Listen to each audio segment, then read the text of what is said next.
you get excited about it when you get a task from your higher self, right? And like you never forget it, and you kind of prioritize it over regardless of whether things can be life-threatening or whatever. There's something about us like needed with origin, but like when it comes from someone outside of me, like it like kills all of that. So I want to do this like just like an imagination exercise, you can think of it. Okay, so let's imagine we're praying, and God direct me let's use me as an example because I have been forgetting things and then it'll all come to me at once, kind of like, Wheel of Fortune. You're trying to like land on a tile that gives you the $1 million prize and you keep landing on zero. Okay, well, and then all of a sudden you get a million, another million, another million, another million. And as that builds up, even though you have all those lows, all those zeros or whatever, the millions that build up are still building up. It's still worth something to you, right? And it's worth more than consistently getting 500 every time because of, I guess you could call it compounding effect. That's not the exact word to use, but it's similar to compounding. Compounding? Oh my god. Don't do this to me. I'm not gonna do this right now. Lord, direct me. Lord,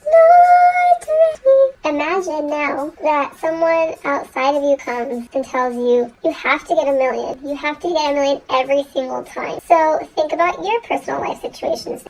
When those types of things happen and you're excited to try for something, and do you usually get it done? Versus compare it now to when someone else tells you you have to do something. Even if those two things are the exact same thing, you're still trying to get 1 million, but now it feels fraudulent. It doesn't feel like it's coming from you, and you feel sort of robbed of that dignity because it's like bread of shame. And so I just wanted to think about that first. And so we have to be not only conscious of this, but like just be aware of ourselves, like our own reactions to these things. Do we tend to respond in a positive way when things happen? Do we let people know, hey, this isn't how I want to be treated? Or do we respond in a way that's passive aggressive, overly selfish, crossing boundaries? That's an even bigger sin now, right? Because first was just an inability to communicate properly. During the course of our lives, there will be hundreds, thousands of things that will come in our path and will try to test us. We have to just be aware of the fact that your reaction is the only thing that you have control over. Everything else can go wrong. But if you have faith, then you're saved already. The faith of a mustard seed. A great example of this is with police officers and the court system. Police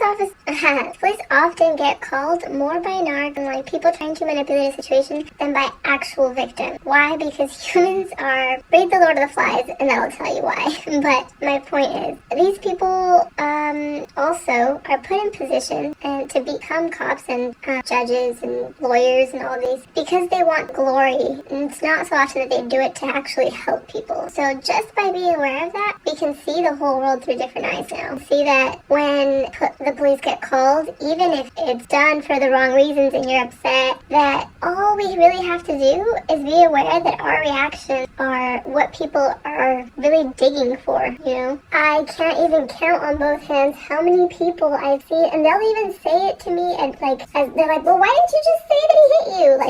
They'll just openly say that it's a normal thing to say or do. And it's so sad to see this on an everyday basis, that people are just so accepting of this type of behavior, even in places like colleges where people are supposed to be more elevated and aware of themselves. This is at a college housing, a dorm, whatever setting, whatever you want to call it. I'm very fortunate that I knew from a very young age that saying things about somebody that I knew weren't true would never help me in the long run. And so even though it's tempting to do what's easy and convenient at the moment, it's not something I ever really gravitate towards. Because faith pays off. That's my point. Faith pays off. And so people are going to react to you, whether they show it or not. They might put up a front, because we all have to for our jobs for whatever reasons, for protective reasons. But really, they're only going to react in the long run to your reaction. It doesn't matter how someone else is behaving. You are your own person. We used to be friends. We used to be in a circle.